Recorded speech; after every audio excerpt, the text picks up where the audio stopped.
Okay, having a look at some congruent figures. Now, when we're talking about congruent, we're meaning that it has the same shape and the same size. Now, when we talk about shape, we're talking about the angles that are inside it, and the same size talks about what scale it's drawn to. So that's where we can then go into things like similar figures where it's the same shape or the same angles inside, but at a different scale or different sizing. And we talk about scale factor when we talk about similar figures.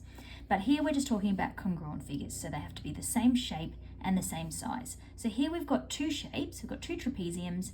One has been rotated around, but we've got two angles that we know here are the same, and we've got some labels on our sides. So we can see that this angle A here is the same as angle G, and we can talk about all of those parts of the congruent figures and use those symbols. So when we're talking about angle, we're using that angle symbol there. So we can see that angle A is equal to angle G.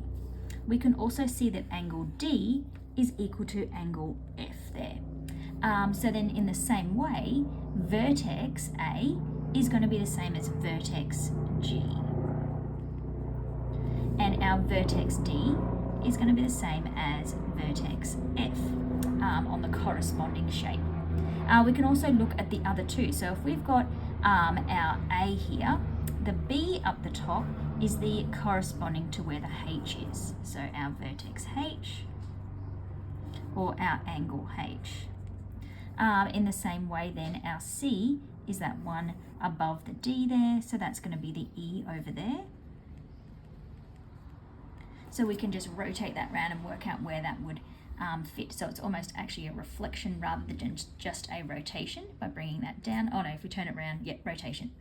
What have I missed? Angle C. So angle C is the one that corresponded to angle E, but we can have reflections and things as well and do it that way. Our side AB, so our side AB here is going to be our GH.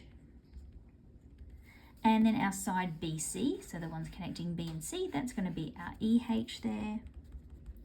Our side CD, that's going to be the EF. And our AD across the bottom, that's going to be our FG. Now we could switch those letters around, but we tend to go alphabetical order when we list them.